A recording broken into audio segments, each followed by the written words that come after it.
우리가 이제 2차 전도 여정 아까 보셨죠? 다시 한번 출발지가 어디냐면 안디옥 교회입니다. 안디옥 교회에서부터 이제 출발하는데 이 길리앗에 이제 이 길리기아 여기 보면 타우루스 산맥이 있다고 했는데 여기 산을 넘어서 이제 가게 됩니다. 여기 보면 관문이 있는데 길리기아 게이트를 넘어서 더베, 루스드라, 이고니온, 안디옥까지 가게 됩니다. 바울사도의 계획이 있는데 어떻게 보면은 예루살렘, 온 유대, 사마리아 땅끝까지 복음이 전파되듯이 바울사도도 자기 주변부터 복음을 하나하나 전가하는 것, 이것이 아마 바울사도의 계획이었던 것 같습니다. 그래서 1차는 아마 갈라디아, 2차는 아시아, 3차는 뭐 유럽 이런 식으로 4차는 뭐 저 땅끝 이렇게 전하는 것이 바울사도의 계획이었던 것 같은데 바울사도가 이 안디옥에 왔을 때 이 아시아 지역, 지금의 이 터키 서부 지역에 가기 위해서 열심히 노력했지만 성령께서 막으십니다.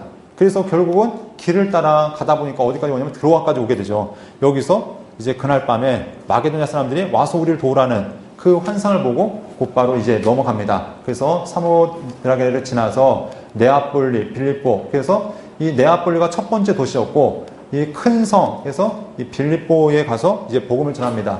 여기서 이제 루디아를 만나고 복음을 전해서 교회가 세워졌는데 핍박이 오니까 이제 암비볼리를 거쳐서 아볼로니아를 거쳐서 어디 가냐면은 이 데살로니가로 갑니다. 여기서 복음을 전하는데 얼마 동안 전하냐면 3주 동안 복음을 전합니다. 3주 만에 이제 교회가 세워져서 복음이 전해졌는데 여기서도 이제 핍박이 다가오니까 결국 이제 베레아로 피신하고 여기까지 쫓아오니까 어떻게 합니까? 밤중에 배를 타고 이 아테네까지 오게 됩니다. 그래서 여기에서 아까 얘기했던 것처럼 알지 못하는 신에게 쓰여있던 제단에서 이제 제단을 이제 그 예로 이제 복음을 전하기 시작하죠. 이 알지 못하는 신의 제단이 무엇이냐? 여기에 대한 팁은 아마 사도행전에 보시면 나왔을 겁니다. 여기에 대한 전설이 담겨 있는데, 자, 그래서 여기서 복음을 전해서 여기에서 이제 관원 몇이 예수 그리스도를 믿게 되어지고, 자, 이때 이 아덴에서 어떤 일을 하냐면은 디모데를 다시 한번 보내는 겁니다. 야, 데살로니가 상황이 어떤지 한번 보고 와. 그리고 바울사도는 어디로 이동하냐면 고린도로 이동합니다. 그리고 여기에서 있을 때 디모데가 와서 이제 데살로니가의 상황을 얘기하는 거죠. 바울사도님, 그 데살로니가 교회가 그래도 믿음을 지키고 있습니다. 그 믿음이 주변에 소문날 정도로 든든한 믿음으로 서가고 있습니다. 그런데 그 교회에 여러 가지 문제점이 있습니다.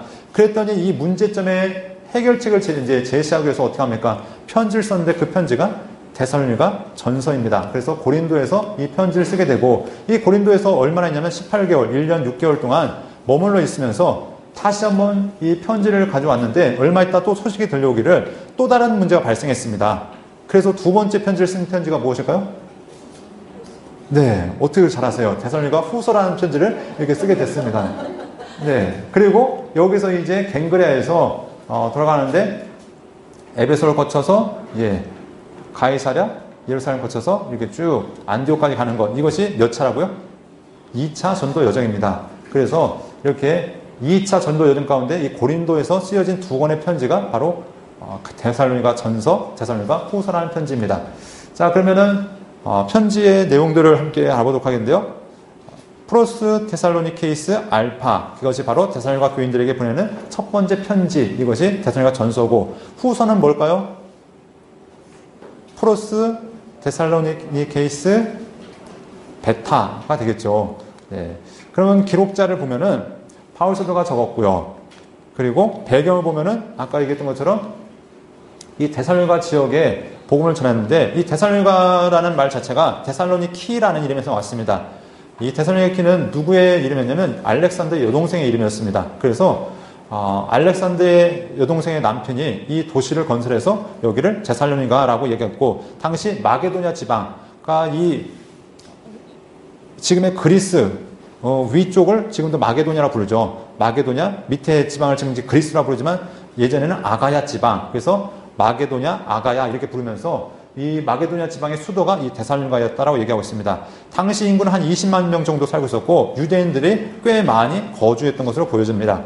그리고 여기에 이제 각각 로마의 도시들, 특별히 헬라 영향권, 헬라 문화의 영향권에 있던 곳에는 다 그리스 로마의 신들이 세워졌었죠. 그런데 이 유대교가 들어오면서 많은 사람들이 유일신을 믿는 그 유대교에 많은 사람들이 매력을 느낀 겁니다. 그래서 많은 사람들이 개종해 있는 상황 가운데서 자, 이 데살로니가 교회라는 이제 기독교 교회가 세워지게 된 거죠. 그런데 이 교회를 유대인들이 호의적으로 본 것이 아니라 이 교회를 핍박하는 이제 상황이 펼쳐지게 됩니다. 이 데살로니가 교회는 어떻게 보면 바울 사도가 3주 동안 새 안식일 동안 복음을 전해서 세워진 이제 역사가 짧은 교회였지만 이 교회의 신앙이 견고한 것이 바울 사도의 마음을 기쁘게 했고 그 무엇보다 하나님 앞에도 기쁨이 되었던 교회라는 것을 우리가 알 수 있습니다. 그런데 아까도 얘기했듯이 교회들이 바울 사도에게는 어떻게 보면 자식과 같은 존재였을 겁니다. 여러분들 자녀들을 키우다 보면은 별의별 자녀들이 다 있잖아요. 정말 부모님 말씀을 100% 순종하면 잘 지키는 자녀들도 있고 어떤 자녀는 하라고 하면 다 거꾸로 하는 자녀도 있죠. 제가 지금 아들이 둘이고 딸이 지금 일주가 됐는데 네. 그 둘째가 열심히 요즘 청개구리 이제 밖에서 왔다 갔다 하고 있는데 예, 청개구리 역할을 하고 있어요. 엄마가 하라고 하면은 꼭 반대를 해요. 네. 교회들 가운데도 이런 교회가 있습니다. 바로 어디냐면 고린도 교회. 바울 사도가 복음을 그렇게 열심히 생명을 전했는데 정말 하라는 건 안 하고 하지 말라는 것만 열심히 했던 교회가 바로 그런 교회가 고린도 교회 같은 것이었을 것이고 어떻게 보면은 이 데살로니가 교회 같은 경우는 정말 갓난쟁이 같은 신앙이 참 여리지만 그럼에도 불구하고 생명을 유지하는 교회가 될 수 있을 것이고 또한 아까 얘기했던 갈라디아 교회가 그런 겁니다. 야, 엄마가 지금 외출할 테니까 낯선 사람 오면 문 열어주지 말고 그래서 어른들 얘기 듣지 말고 이렇게 당부하고 하는데 어떻게 해요? 가자마자 낯선 아저씨의 말을 듣고서 그 아저씨 말 따라가는 아저씨가 사탕 사줄 테니까 쫓아와 했더니 그 아저씨 말 쫓아가는 그런 아이 같은 그런 모습이 바로 이런 교회들 가운데 있다는 겁니다. 때로는 빌립보 교회 같이 바울 사도의 기쁨이 되어줬고 바울 사도의 든든한 후원자가 됐던 어떤 철든 자식과 같은 교회도 있고 그러니까 우리가 이 교회를 단순한 건물이나 공동체가 아니라 마치 우리의 자녀와 같은 존재를 생각하면은 이 교회를 향한 마음이 좀 더 이 바울 사도의 심정이 좀 더 이해가 되지 않을까 이렇게 생각되어집니다. 자, 2년에 걸친 전도 여정 가운데 이 복음이 증거되어졌고 또 교회가 세워졌습니다. 그래서 아까 얘기했던 것처럼 디모데의 소식에 의해서 이 교회를 향한 편지가 오고 갔다는 것들을 우리가 알 수 있습니다. 자, 바울 사도의 이제 서신이 1차 때 한 권이었고 2차 때 두 권이라는 것 아까 보셨고요. 기록 연대도 51년에서 52년경이라는 거 아까도 보셨고 네. 기록 목적 함께 보도록 하겠습니다. 첫 번째 기록 목적은 데살로니가 교회 성도들의 믿음을 칭찬하고 격려하기 위해서 여기 데살로니가 전서에 보면은 무슨 얘기가 나오면은 그들의 믿음을 칭찬합니다. 뭐라고 칭찬하면은 야, 너희 믿음이 마게도냐뿐만 아니라 아가야까지 소문이 나고 있다. 너희 믿음 참 대단하다 하면서 이렇게 칭찬한 모습을 보게 되고요. 두 번째는 무엇이냐면은 그들에게 미처 다 말하지 못한 게 많았겠죠. 3주 만에 모든 신앙을 다 전수할 수 있었는가. 중요한 내용들은 다 했겠지만 그들이 아직도 잊고 있고 때로는 강조하지 못했던 것들을 다시 한번 이 편지를 통해서 강조하기 위해서 그래서 그들의 믿음의 진보를 위해서 성장을 위해서 이렇게 다시 이 편지를 보내고 있고요. 그리고 데살로니가 교회에 있어서 중요한 문제가 무엇이냐면 예수님의 부활과 성도들의 재림에 대한 문제입니다. 예수님의 재림과 성도들의 부활 제가 거꾸로 했네요. 네. 예수님의 재림과 성도들의 부활에 대한 문제를 이렇게 언급하면서 거기에 대한 정확한 지식을 전달하기 위해서 이 편지를 전달하고 있는 것을 보게 됩니다. 자, 그렇다면 5장으로 이루어졌습니다. 우리 아까 갈라디아 교회가 갈라디아서가 몇 장이었죠? 6장이었고 그리고 이 데살로니가 전서 후서는 5장과 3장입니다. 그래서 저희는 우스갯소리로 데살로니가 지역에서 제일 유명했던 것이 오삼불고기였다 이렇게 얘기를 하는데 네, 5장, 3장 이렇게 여러분들 기억하시면 좋을 것 같습니다. 나중에 이제 디모데 전서 후서는 몇 장일까요? 내일 아침에 보시게 될 디모데 전서 후서는 6장, 4장입니다. 자, 바울 사도가 그러잖아요. 너는 그리스도의 좋은 군사로 훈련을 받으라. 훈련 받기에는 어디에 들어가야 될까요?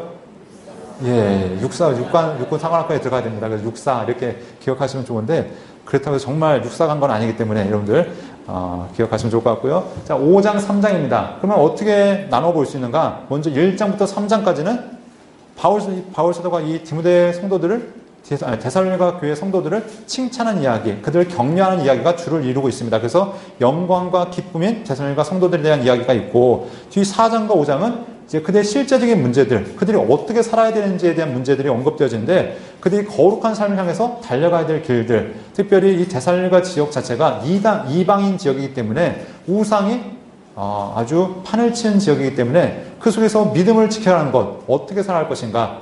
여러분, 우리가 레위기를 통해서 강조했죠. 부정에서 무엇으로 가죠?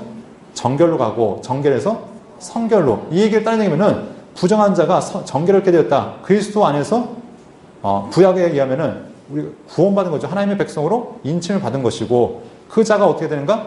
거룩한 삶에서 달려가는 것. 이것이 부정과 정결과 성결이면은 신약에 오면은 어떻게 됩니까?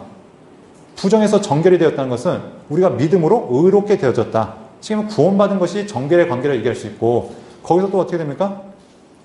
구원받으시다고 의롭게 되었다고 끝이 아니라 거룩한 삶을 향해서 좀 달려가야 되겠죠. 성화를 향해서 달려가는 삶. 그렇기 때문에 여기서도 마찬가지로 너희가 예수를 믿었으면 믿음의 삶의 증거를 보이란 겁니다. 어떻게 살아갈 것인가? 거룩한 삶으로 살아가야 되는데 하나님의 백성이 세상과 구별되어서 어떻게 살아가야 되는지를 이렇게 이제 4장부터 5장까지를 설명하고 있습니다.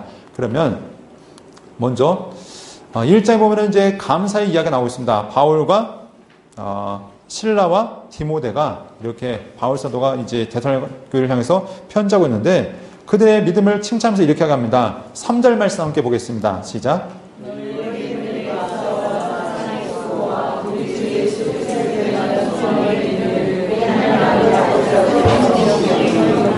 네, 바울 사도가 감사하는 것이 세 가지를 감사하죠. 너희의 믿음의 역사와 사랑의 수고와 소망의 인내를 이렇게 칭찬하면서 그 교회가 얼마나 하나님 앞에서 든든히 선하고 있는지 그들의 믿음을 칭찬하고 있는 모습들을 보게 됩니다. 특별히 신앙을 칭찬하는데 그들이 6절에 보면은 많은 환난 가운데서 성령의 기쁨으로 말씀을 받아 우리와 주를 본받는 자가 되었다. 데살로니가 상황 자체가 만만한 상황이 아니었습니다. 왜냐하면 바울 사도 자체도 복음을 전하다가 핍박이 와서 피난하는 상황이었는데 데살로니가 교회 자체도 어마어마한 고난과 핍박이 다가왔겠죠. 그런데 그럼에도 불구하고 너희가 믿음을 지키고 있다는 겁니다. 그러면서 성령의 기쁨으로 말씀을 받아 주님을 본받는 자, 우리와 주를 본받는 자가 되었다라고 그들을 칭찬하고 있습니다. 그래서 그 소문이 어디까지 펼쳐졌냐면 마게도냐 지역과 아가야 지역까지 그 믿음의 소문이 퍼져나갔다라는 것들을 강조하고 있습니다. 그리고 바울 사도가 이제 지난 일을 회고하는 거죠. 그 3주간 있었을 때 어떤 일을 했는가? 그 3주 동안 있었을 때 먼저 빌립보에서 고난과 능력을 받았지만 거기서 빌립보에서 와서 이 데살로니가에서 복음을 전했다. 이런 얘기를 하고 있습니다. 그때 나는 너를 위해서 목숨까지도 내어주기를 기뻐했었다. 왜냐하면 너희가 우리의 사랑받는 존재가 됐기 때문이다 하면서 그 교회를 향한 그 애정과 그 관심을 표하고 있는 것들을 보게 됩니다. 그러면서 데살로니가 교회는 바울 사도에게서 단순하게 그냥 목회자와 성도의 관계가 아니라 부모와 자식 같은 관계였다는 것을 이야기하고 있습니다. 우리 11절 말씀 함께 읽어보겠습니다. 시작.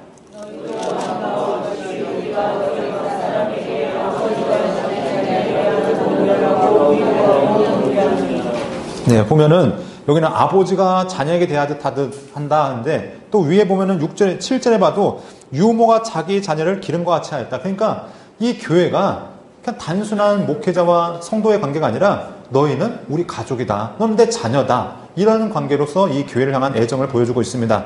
그런데 그 교회 가운데 어떤 일이 일어났었는가? 13절부터 보면은 거기에 이제 많은 핍박이 있었다라는 것도 얘기합니다. 너희가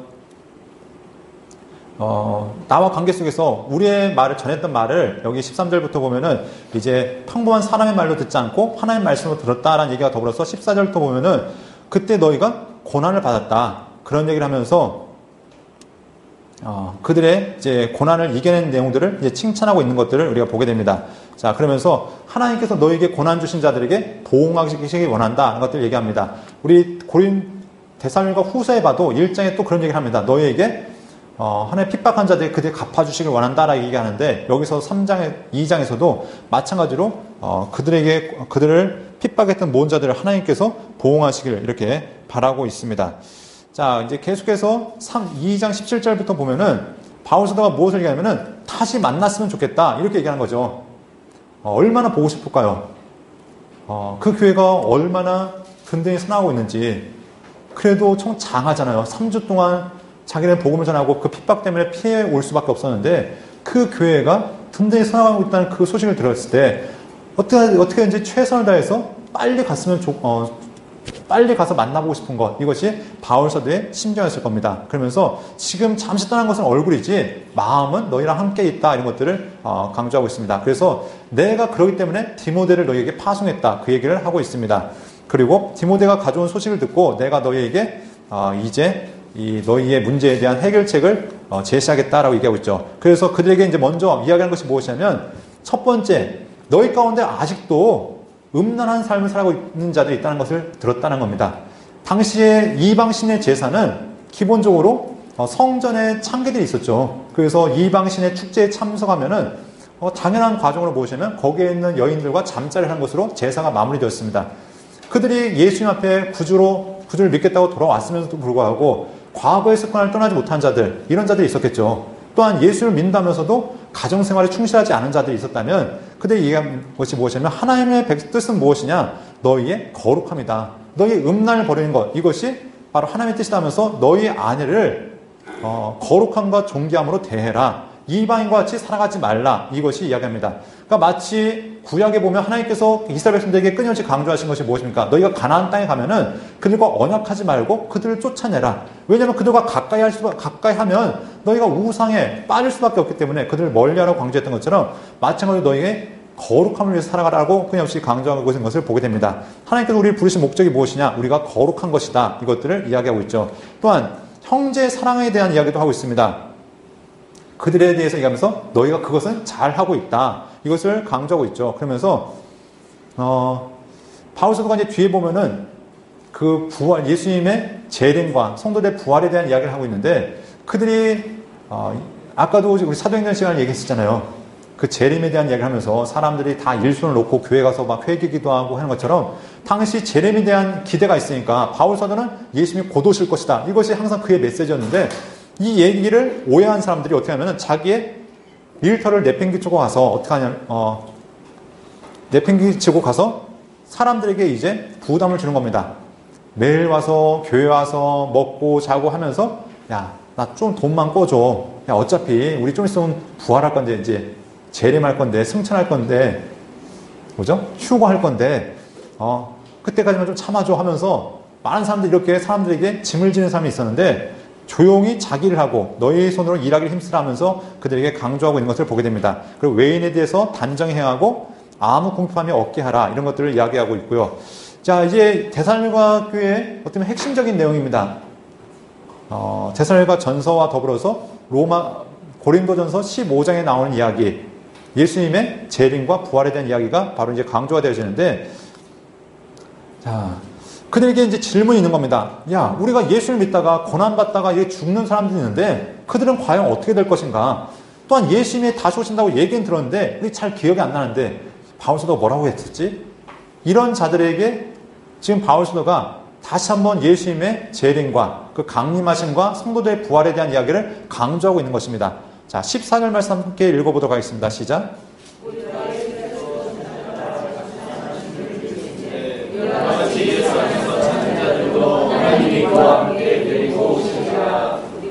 네, 바울 사도가 했던 이야기, 다시 한번 강조한 이야기가 무엇이냐면, 예수님이 죽으셨다가 살아나셨는데 마지막 날에 죽었던 자들 다시 데리고 오실 것이다. 다시 예수님은 다시 재림하실 것이다. 그리고 15절에도 우리가 주의 말씀으로 너에게 이것을 말하노니 주께서 강림하실 때 우리 살아남아 있는 자도 자는 자보다 결코 앞서지 못하리라 하면서 이제 예수님의 재림과 그 순서에 대해서 말씀하십니다.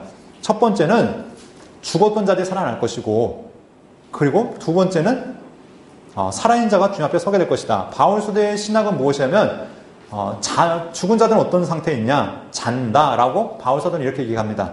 그래서 죽으면 우리는 일반적으로 어떻게 합니까? 천국과 지옥에 갈 거다, 이렇게 얘기하는데, 바울 사도는 죽은 자들은 마치 자는 것과 같다. 그래서 주님이 오실 때 자는 자들이 다 천사장의 주께서 호령과 천사장의 소리와 하나님의 나팔 소리로 하나님께서 강림하실 때 죽었던 자들이 먼저 살아날 것이고, 살아남은 자들도 주님 앞에 하늘에 올라가서 주님을 만날 것이다. 그런데 이 개념이 이제 요한계시록 가면 한 단계 발전하죠.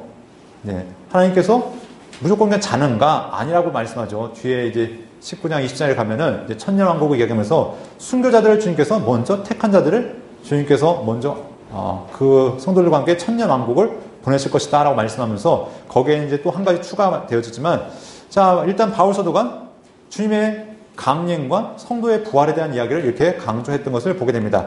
그렇다면은 예수님이 이렇게 부활하시기 전에 우리는 어떻게 살아야 될 것인가? 그 이야기가 이제 핵심입니다. 이 문제가 데살로니가 후서의 배경이 되어집니다. 이 말을 오해했기 때문에 데살로니가 후서가 적혀지는데, 자, 여기 2절 말씀 빨간 것만 한번 보도록 하겠습니다. 시작. 예, 주의 날의 밤에 도둑같이 이룰 줄을 너희 자신이 알기 때문이다. 주님의 날은 어떻게 오신다고요? 도둑같이 온다. 그래서 갑자기 온다. 그런데 중요한 거는 2절이 중요한 게 아니라 4절이 더 중요합니다. 4절 말씀 보겠습니다. 시작.